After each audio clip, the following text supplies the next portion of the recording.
Illinois' inaugural ceremony is also happening this week at the State House, where the House and Senate swore in. It was less changing of the guard and more cementing of the status quo, at least for now, as Democrats remain in the supermajority in both the House and Senate. But new changes at the top for House Republicans for the first time in their history, nominating a woman to lead their ranks. And with a country and political climate increasingly polarized and bitterly divided, both leaders, House Speaker Chris Welch and House Republican leader Tony McCombie, defended the legislative process as a path toward progress. If you've ever watched any of our floor debates, you know Leader McCombie and I have disagreed. Debate and disagreement are necessary steps toward compromise and cooperation. Don't be afraid. Bring us to the table. Any preconceived notions about Republicans is false. We want to govern. I can't hear him all of a sudden. Voice in Illinois politics now, and at least for the next 2 years. She joins us now, I believe, from the Illinois State Capitol. There she is in her new office. Leader McCombie, good to have you with us. Thanks for joining us. Thank you. I'm glad to be here. We heard some of your remarks there. You were sort of challenging Speaker Welch to let him bring some of your Republican colleagues and their ideas to the table. This sort of seems to be one of these ongoing debates in Illinois about whether or not Republican voices get heard. What are some of the topics? What are some of the agenda items high on your list where you think you feel comfortable Republicans can force the issue and influence policy?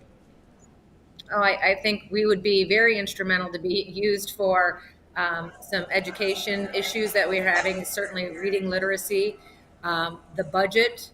We need to have some budgeteers and actually be part of that process. Public safety, business regulations, the list can go on and on.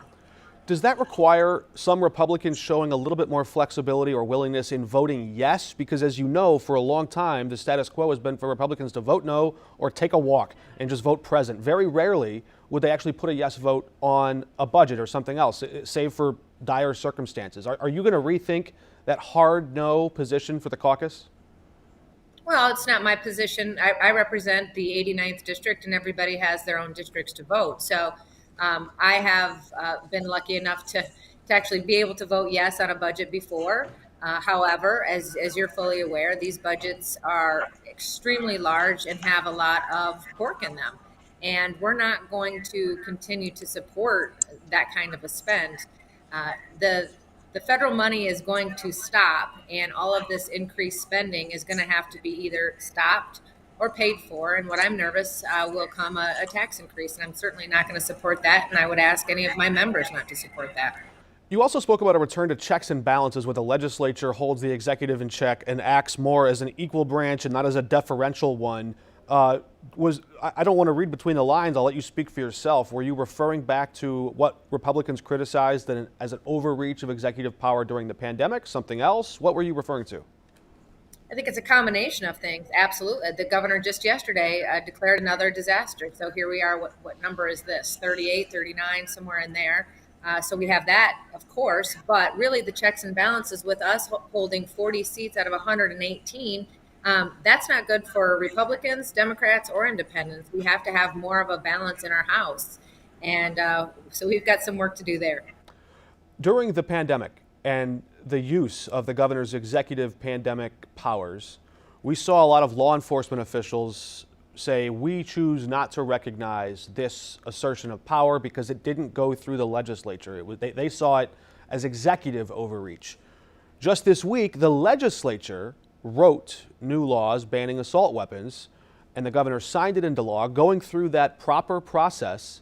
And yet again, we have some law enforcement officials saying they won't enforce an assault weapons ban. Do you fear that undermines the legitimacy of the legislature? No, I don't think so. I think that's the question of the Constitution and how is in the bill, there is nothing in there saying how they're supposed to find these guns, how they're going to go into people's homes. Also, I believe the majority of the people believe in the Second Amendment and support the Second Amendment, and that's why they're not going to do that. This bill will go to the courts for sure, and if it comes out of the courts in the favor of Second Amendment folks, they will come back and they will try to write another bill. This will be a never-ending process. But this still, and we need to be honest. This is not going to do anything. This bill is not going to do anything about the root causes. It's not going to stop gun crimes in Chicago or anywhere else across the state. And if we don't get together and start addressing those issues, then this will never stop. What was your reaction to your immediate predecessor, House Republican leader Jim Durkin, voting for the assault weapons ban?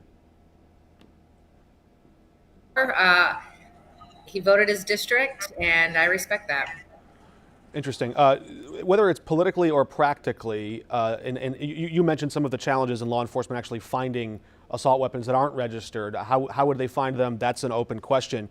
But politically speaking, wouldn't that change the narrative that we've heard for so long that these are, quote, law-abiding gun owners if they're not abiding by the laws on the books?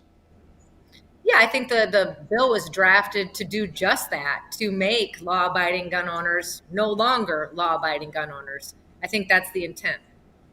Very interesting. Before we let you go, I wonder if you, we saw also the expansion of abortion access, again, lowering the licensing hurdles for some nurses and physician assistants to perform abortions. And also there was some extra protections and speedier processes granted to doctors perhaps in neighboring states or other states that might face punishment if they were to carry out an abortion procedure or a transgender transition procedure and face punishment in a red state like that.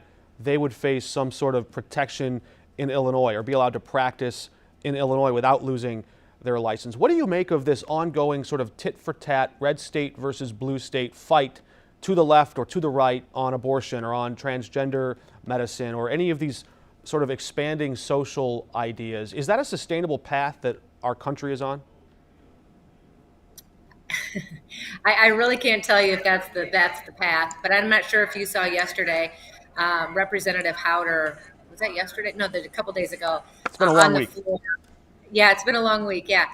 He was stating the concerns he has as a physician, staying away from even the pro-life or pro-choice view. It was about the safety of it. And that is going to really be a concern. And I'm not sure if you're aware, malpractice insurance is pretty high in Illinois. So that's going to cause some issues for non-physicians to be doing these kind of medical procedures.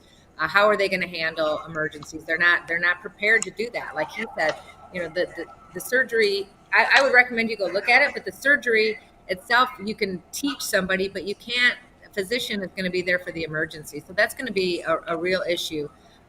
There's other pieces. Representative Windhorst talked about how it is going to have some issues with federal laws in place. So there again, it's just another example of a bill that's drafted without looking at what's currently in the books, whether it's the Illinois Constitution or the federal Constitution. It's like they have got to start being prepared and better at how they're preparing their bills.